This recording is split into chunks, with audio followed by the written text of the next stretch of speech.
Mga ka-Republic, isang malungkot na sandali para sa mga Hinebra fans ang laban kagabi. Nagulpi ang Gin Kings sa kanilang pangalawang pagharap, siniguro ng SMB hindi sila madadaluhang sunod ng kanilang sister team. Kung anong lamig ng shooting ng mga mag-aalak ay siya namang init ng tirada ng magsiserbisa. Dumausdos sa number 3 ang Hinebra samantalang maigting na hawak ngayon ng SMB ang trangko sa Group B. Habang papalapit sa dulo ang second round ng elimination ay matindi ang pressure sa mga kupunan na patibayin ang hawak sa top 4 positions upang makatiyak ng pagsalta sa playoffs. Pag-uusapan po natin yan pero bago ang lahat ay maglalambing po ako sa inyo na isubscribe ninyo itong ating channel at kung di masyadong makakaabala ay i-like at paki-share na rin ninyo. Malaking bagay po yan sa aming mga vlogger. Maraming salamat.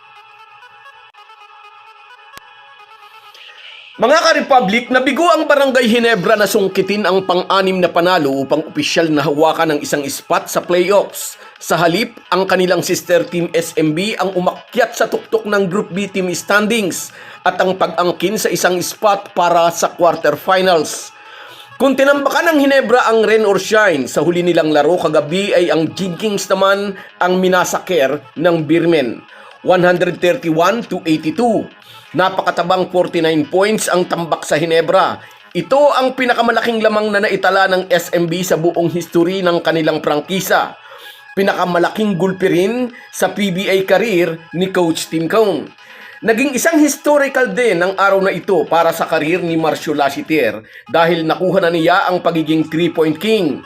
Meron na siyang 1,252 3-pointers. Nalampasan na niya ang PBA record na dating hawak ni Jimmy Alapag na 1,250. Pumapangalwa ngayon si Jimmy Alapag na sinusundan ni Allen Caidi na may 1,242. Anyway, may mga kagaya kong Hinebra fans na nagsasabing hindi raw sineryoso ng Hinebra ang laro, kaya natambakan sila ng ganun kalaki. Sabi pa nitong mga kaibigan natin, kitang-kita raw sa galawan ng mga Hinebra players na walang ganang maglaro ang mga ito. I beg to disagree. Although masarap pong pakinggan o isipin na yun nga ang dahilan ng pagkatalo ng Hinebra, pero sa yugtong ito po ng conference kung saan ay gusto ng patibayin ng bawat kupunan ng kanilang posisyon sa team standings, hindi po ako naniniwalang hindi sineryoso ng Hinebra ang laban nila sa SMB. Real talk lang po tayo mga ka-Republic. Tulad po ng pangako ko sa inyo, walang fake news dito sa ating channel. Yung totoo lang ang ating i-content. Nagkataon na nag-aapoy ang mga kamay ng mga SMB outside shooters samantalang off-night naman ng halos lahat ng Hinebra players. 16 points lang ang naging puntos ni Justin Brownlee at 15 points naman si Japit Aguilar samantalang may 19 points si RJ Abarrientos. Huwag na nating isa-isahin ngunit gabi talaga iyon ng SMB na pati si Junmar Fajardo ay tumitira ng tres. May kabuuan siyang 24 points, 17 rebounds, isang knockout at isang supalpal. Nag-init din si CJ Perez na nag-contribute ng 22 points habang may 18 puntos si Marcio Lassiter kasama ang 6 na tres upang tanghaling bagong 3-point king. Nakapag-ambag ng 12 points si Jordan Adams kontra sa 16 points ng Hinebra import, ngunit nagbigay ito kay Jordan Adams ng munting konsolasyon na kahit paano'y nanalo na rin siya laban kay Justin Brownlee. Maaalalang nagkaharap na sa Indonesian Basketball League sina JB at Jordan Adams kung saan ay nag-champion ang kupunan ni Brownlee. Natalo man ang tambak laban sa SMB, nasa pangatlong pwesto pa rin naman ang Barangay Hinebra sa team standings. Nasa number 2 naman ang Rain or Shine. Marami pang maaaring mangyari dahil may natitira pang 3 laro ang ROS, samantalang may tig-2 laban pa sa kalendaryo ng SMB at ng Hinebra. Ang tiyak gagawin ng Gin Kings ang lahat nilang makakaya para hindi malagay sa number 4 position. Ang pinakamainit na team sa Group A ang makakatapat ng number 4 sa Group B sa crossover quarterfinal. At hanggat maaari gusto mo nang umiwas ng kahit sinong team sa mabigat na kalaban upang maging madali ang pagsalta sa next round. Ngunit kung sa number 4 nga malalagay ang Hinebra at mananatili naman sa number 1 ang Talk and Text sa Group A, ibig sabihin lang nito, mapapaaga ang sagupaan ng Gin Kings at Tropang Giga. At siyempre mapapaaga rin ang banggaan ni Justin Brownlee at Randy Hollis Jefferson. Parihong may axe to grind ang dalawa sa isa't isa. Tinalo ni RHJCJB sa PBA Governors Cup Finals, samantalang binawian naman ni Brownlee ang TNT import sa Hangzhou Asian Games.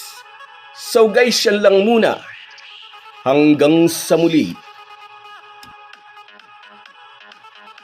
Kung wala po kayong mga viewers namin ay walang magtatagumpay na vlogger. Kaya salamat po sa inyong panunood. Shoutout sa iyo, Rosemary Juan, at sa iyo, Bia. Happy watching sa inyong maglola. Happy Monday morning. At sa iyo rin, Michael D. Salamat. Present ka na naman, idol. Salamat sa suporta. Sa iyo rin, Maria Relieve Victoriano.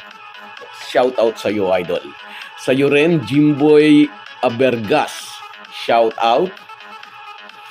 Sa iyo rin, Junes Blin, at sa iyo, Josie Casilaw. Shout out sa inyong dalawa. Sa iyo rin, Herminia Balingit. Medyo natalo tayo kagabi, idol. Pero shout out sa iyo. Sa iyo rin, Romeo Avenue Gloria. Shout out sa iyo, idol. Salamat sa panonood mo. Sa iyo rin, Eduardo de la Cruz. Pukpukan. Napukpuk tayo. Martin Paharis. Shout out din sa iyo. Salamat sa suporta, idol. Sa iyo rin, Merson Kabady Vlog, ingat ka dyan sa Oman, idol. Sa iyo rin, Emily Olivares, hindi kinaya kagabi, pero may ibang laro pa, may ibang laban pa. Sa iyo rin, Ray Arabit, shout out sa iyo. At sa iyo, Andres Ladip Kater, salamat sa inyong lahat. Kahit gaano po tayo kabisi ay huwag po nating kalimutan ang ating buhay espiritual. Lagi po tayong magpasalamat sa bawat araw na dagdag sa ating buhay. Malaki po ang maitutulong ng pananalangin araw-araw. Isang paalala po mula sa inyong Halo Halo Sports Republic.